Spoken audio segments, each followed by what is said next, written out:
Kan seluruhnya art, loop, wall. Apabila ada ditunjuk, ditulis dengan huruf besar semua.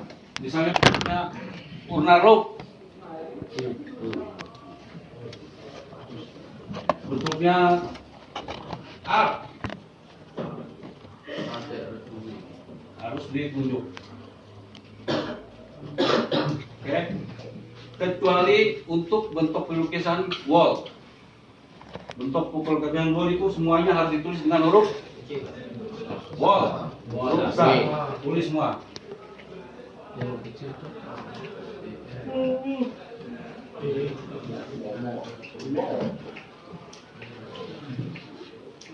Oke. Kalau pokoknya mau ada wall di mana, harus besar semua. Oke. Atau yang lain khusus di tunjuk ya.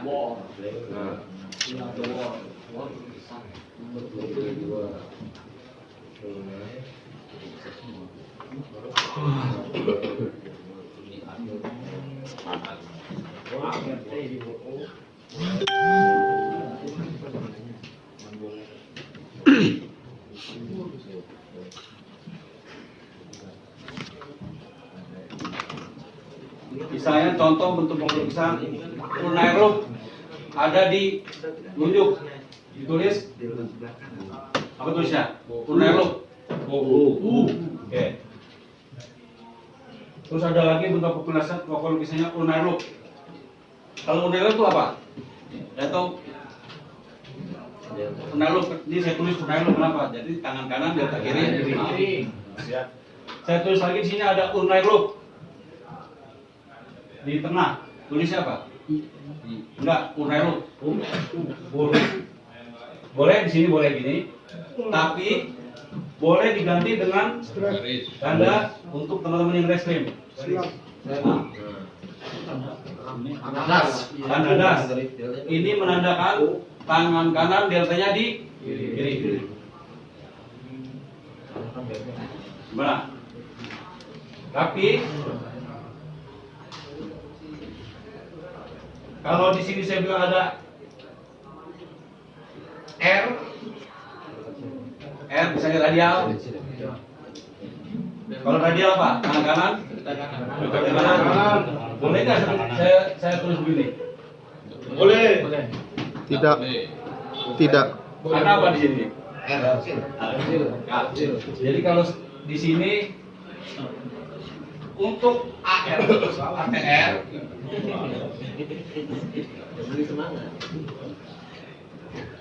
ini boleh ditulis untuk teman-teman resip.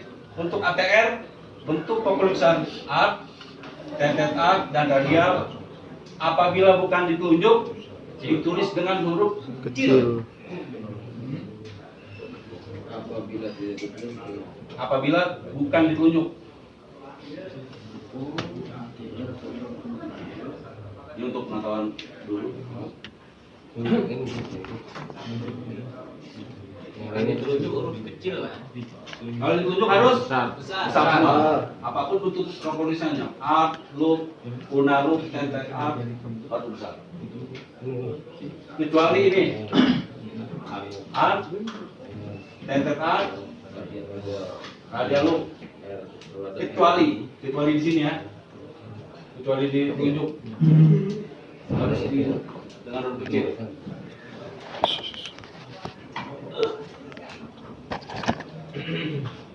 Gimana? Ada pertanyaan? Sedikit dulu. Ya. Kenapa ditulisnya urna itu harus berada di bawah sebelah kanan? Yang mana? Untuk jari kanan. Ya. Itu sudah dari dulu juga sudah rumusannya seperti itu. Jadi kalau ini tulis di kanan di kanan, kalau tangan Kiri. Terus kalau bentuknya wall, gimana penulisannya? Di mana nulisnya?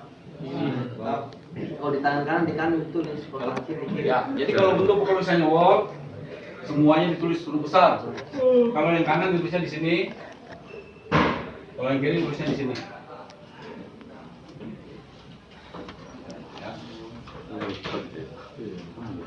B.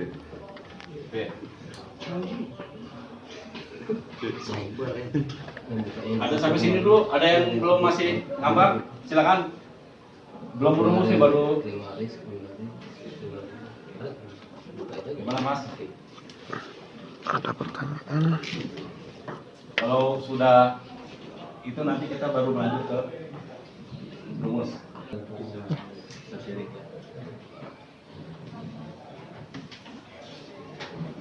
Digunakan oleh Polri dan seluruh dunia seperti. Jadi dalam rumus jari adalah ini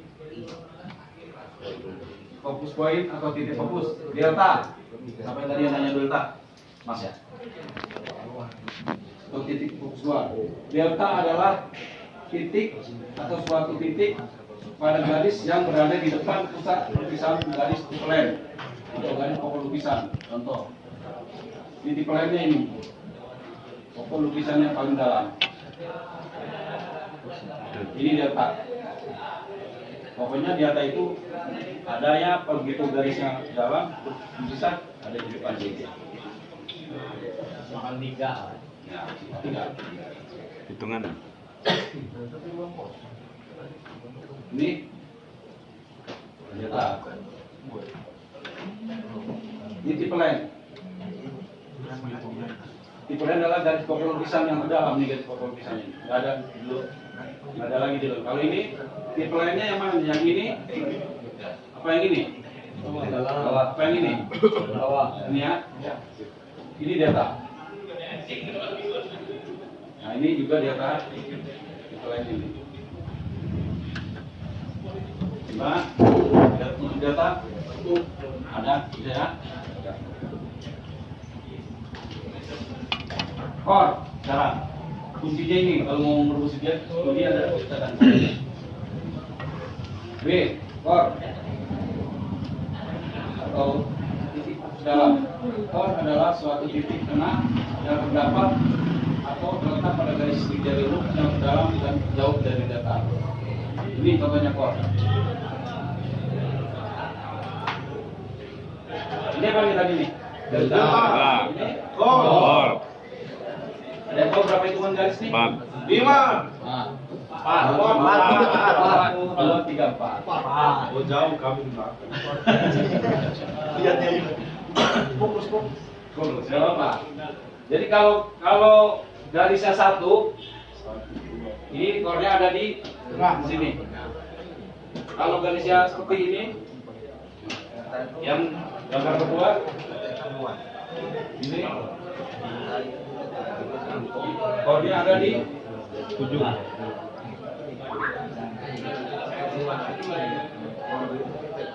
Ini huruf yang terdalam dan terjauh dari delta. Delta di sini, nggak mungkin kornya ada di sini, berarti ada di yang terjauh di sini. Ada hitung garisnya nggak? 1. Ini masih loop atau sudah delta? Loop. Kalau masih ada hitungan garis, masih. Ini kalau garisnya 3, ada di tengah-tengah.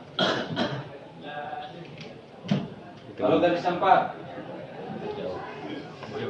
kalau garisnya 5, ada di nomor berapa? Kalau garisnya 5, ada di 4. Delta dan kor sudah. Ada yang mau ditanyain delta dan kor?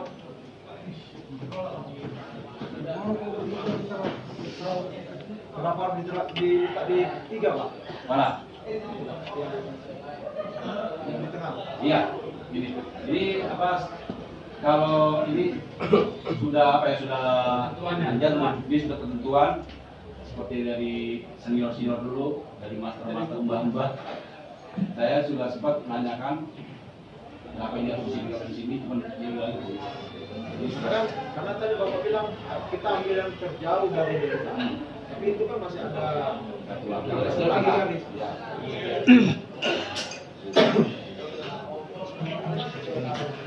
Kalau dua kita ambil terjauh. Cuman kalau 3 kita kita ambil tengah. Nah, kalau 4 ambil yang dari bulan sana. Ini sudah.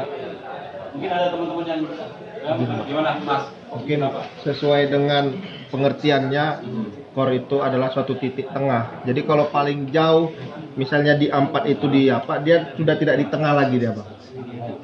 Tetap fokusnya di satu titik tengah yang terjauh dari delta. Jadi kalau kita ambil yang di garis yang keempat, dia sudah tidak di tengah lagi. Ya, ini suatu titik tengah. Ya. Boleh itu satu masukan bagus ya. Karena suatu titik tengah itu ada dari sisi ya. Kalau adanya di sini, kalau bentuknya garis Mas, kalau bentuknya Iya, kalau bentuknya lingkaran seperti ini, ya boleh. Tapi kalau ininya apa nyambung, Era tuku.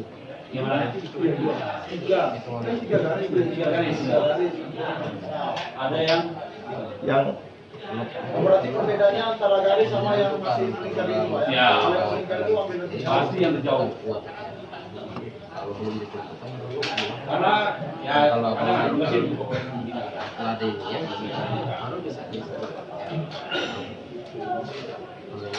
ini tipe lain dari Sokolo Pisang tadi. Ini yang tulis dalam. Tipe lain adalah garis Sokolo adalah 2 garis sejajar yang letaknya paling dalam pada permulaan berjalan sejajar. Kemudian bersama-sama memisah pengurus dari Sokolo Pisang sendiri. Tipe lain. Kalau faktor area yang bagian dalamnya di sini.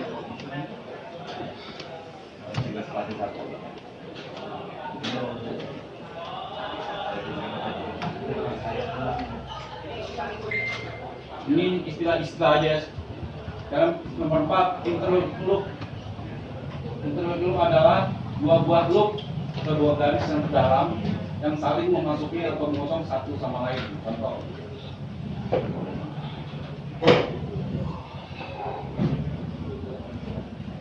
Coba perhatiin dia tanya. Saling memotong. Delta itu nggak mungkin apa taruh di sisi bawah ya, paling di atas dia. Nah. Ini seperti yang tadi Mas sampaikan, ada nih. Ada bentuk loopnya ada 2. Cuma kita ambil yang tengah.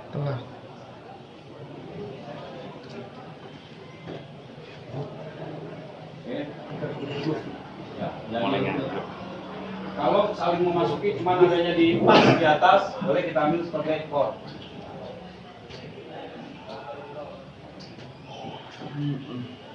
Nah, kalau ini kenapa nih? Kita pilih yang ini. Ada yang tahu? Karena garis paling terjauh. Karena masih ada loop, 1, bagus. Kita pilih yang nomor 5. Appendage atau garis tambahan. Garis yang merusak garis sidik jari bila appendage tersebut menempati berada di suatu garis sidik jari, maka garis yang dibuat itu spoil mati. Contoh. Ini delta. Ini ada apa namanya? Loop bahu. Kalau tidak ada garis ini, garis core-nya ada di sini apa di sini? Di sini, oh di sini? Jauh. Sini ya. Ya. Karena ada garis ini, di garis ini nih. Jadi garis bahu ini tidak mati. Tidak dihitung.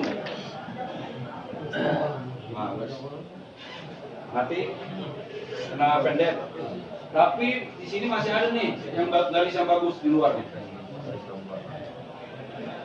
Masih ada bahu satu lagi. Kalau nggak ada garis ini lagi, ini bentuk komposisinya udah berubah dari loop jadi apa? Ya, ini kan ada loop. Dari loop jadi kalau ini kan udah naik ke atas, ada garis ke atas.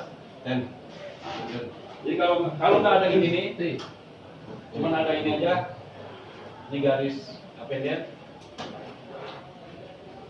Ini tidak ada, cuma ada tape lain aja. nggak ada garis lagi, ini berubah jadi T.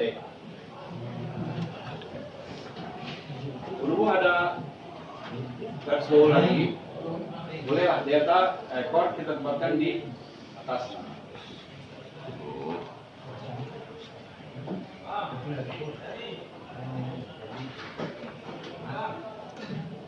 Yang ini, kalau yang ini kenapa tidak di core tidak di atas nih? Ini karena masih di bawah nih. Jadi kalau bawah kan di atas. Kalau ini kena bahu, nah masih bisa core di sini. Belum ini tidak kena. Jadi core-nya di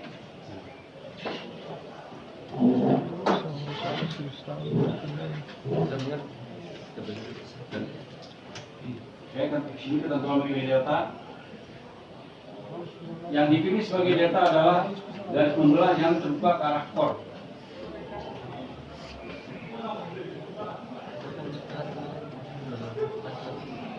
Nomor 2, yang dipilih sebagai delta adalah titik yang terdekat dengan garis titik lain yang di atasnya. Nih.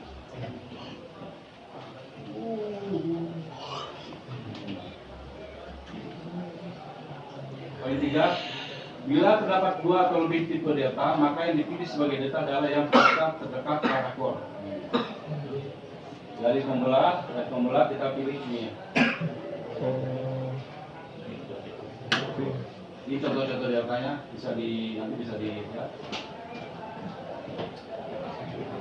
Ya. Ini merupakan core.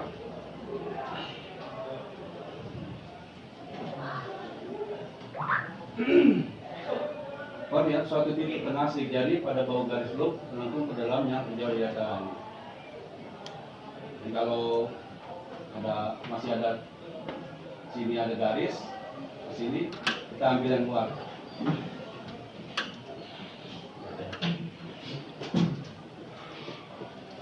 Core dan delta, ada yang mau ditanya sebelum kita masuk rumus? Yang penting sudah tahu delta dan core.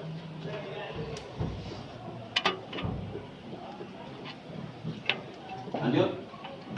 Ya.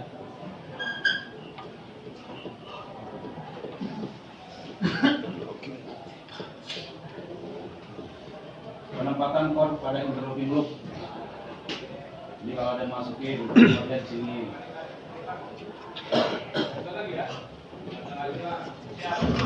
Jadi ini ada masukin ya. Ini dianggap satu garis nih. Jadi ini ya apa? Garis bayangan. Sama jadi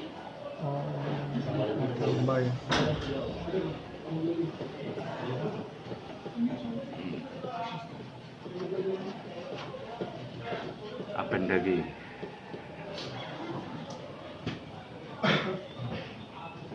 ini macam-macam appendage bisa dibaca.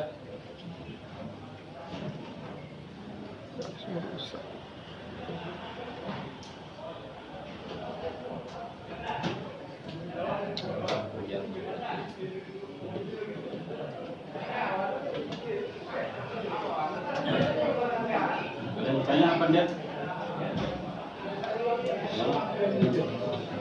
Rusak. Mbak, Ya. garis yang rusak itu kan terkadang kita ada ibu-ibu yang menggunakan sabun. Nah, itu kan ada yang kumpas karena deterjen itu kan kuat. Ya. Apakah nanti pada saat kita ngambil dia kondisinya setelah cuci atau mungkin pada beberapa tahun yang lalu dia merekam SPP, apakah ada pengaruh di sana? Kalau rusak kan hanya ini ya, hanya apa? Kalau itu kan garis. Jadi kalau kena deterjen, kalau kena kimia itu rusaknya nggak ada garisnya, hanya kosong gitu. Tapi kan garis-garis paralelnya kan di luarnya masih kelihatan. Jadi nggak pengaruh. Oh, berarti Jadi kalau nggak namanya garis rusak tuh ada kelihatan, ada garisnya. kami sering lihat juga garis yang rusak ini, Pak. Nah, itu memang berarti asli gitu Pak ya. Ya kalau memang Kondisi tangan Pak ya. enggak, kalau namanya garis rusak tuh saya lebih seneng pakai ini, pakai manual. Lebih seneng di pakai manual. Dan lagi kalau kita mengambil selalu yang saya lakukan itu kalau mengambil sidik jari pemohon, pasti saya ngambil tisu, saya lap dulu. Kayak kemarin siapa yang di sini itu ya, kalau untuk keamanan masuk di tasnya ada hati, udah kebiasaan karena kebiasaan orang. Jadi sebelum itu pasti saya lap dulu. Saya ngeri apa, ngeri ada sekambut atau dia ada kotoran itu nanti malah hasilnya kurang maksimal. Mau saya kalau teman-teman ambil dia, ambil aja gelap dulu kan. Jadi kondisi benar-benar bersih steril. Ada satu titik aja kan nambah hitungan garis, nambah 2 rambut, nambah 2 hitungan garis. Makanya kalau kita kebiasaan di sana pasti saya lap dulu tangan baru kita ambil. Kiri kanan supaya hasilnya lebih gampang.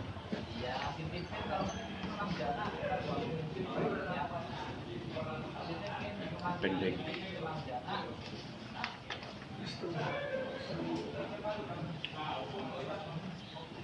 Nah ini teman-teman pernah appendage yang merubah bentuk organ sidik jari plain wall menjadi bentuk organ sidik jari loop dada kanan atau arc atau head arc. Nah ini kadang-kadang di bentuk bola ada garis gitu ya, jadi garisnya tuh nyambung. Gimana? Saya kurang tergambar gitu. Yang satu lagi Pak. Kalau ada garis yang ini di garis ini ada pengarah kering Mulai tidak menarik. Mantap. jadi ini terus Nah ini buat belakang ini wah kadang-kadang di teman-teman mendapatkan untuk pokok lukisan apa sebenarnya nih bentuknya? Wow. Karena ada garis rusak. Dari rusak ini rusak sampai sini nih. Jadi yang ini dianggap mati. Karena mati. Berarti ada di sini aja kan? Berarti ada di atas satu di sini. Jadi bentuk tulisan dari wall berubah jadi blue. Oke. Tapi kalau udah begini gimana? Wall. Mati kanan. Wall. Ini masih lengkap di dalam satu nih. Lingkaran nih. Wall. Masih. Karena masih ada satu lingkaran sih. Tapi kalau sampai begini, kadang ada mendapatkan bentuk tulisan yang wall yang ada garisnya. Jadi ada di itu ada satu, ada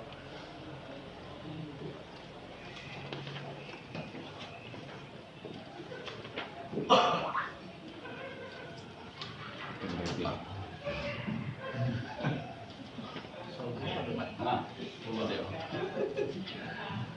jadi sama dengan gambar terdapat juga pendek menuju ke arah data kanan. Maka bentuk yang menjadi plain wall itu menjadi bentuk arc. Nah, ini udah dirusak ke kiri, tadi bentuknya loop data kanan. Tambah lagi rusak ke kanan. Jadi bentuknya hanya pengadaan tapi jarang ya rusak dua-duanya itu jarang. Tapi ada, tapi jarang. Paling kalau rusak ya kalau nggak ke kiri, nggak ke kanan. Nah, demikian pula gambar C sama dengan gambar B. Di tengahnya terdapat pula appendage yang berdiri tegak. Maka bentuk tulisan ini berubah menjadi bentuk karena ada garis atas. Jangan fokus pada itu pusing enggak. Kalau aslinya jarang. Paling ya kalau art kalau berusaha paling satu. Kalau ke kiri ke kanan.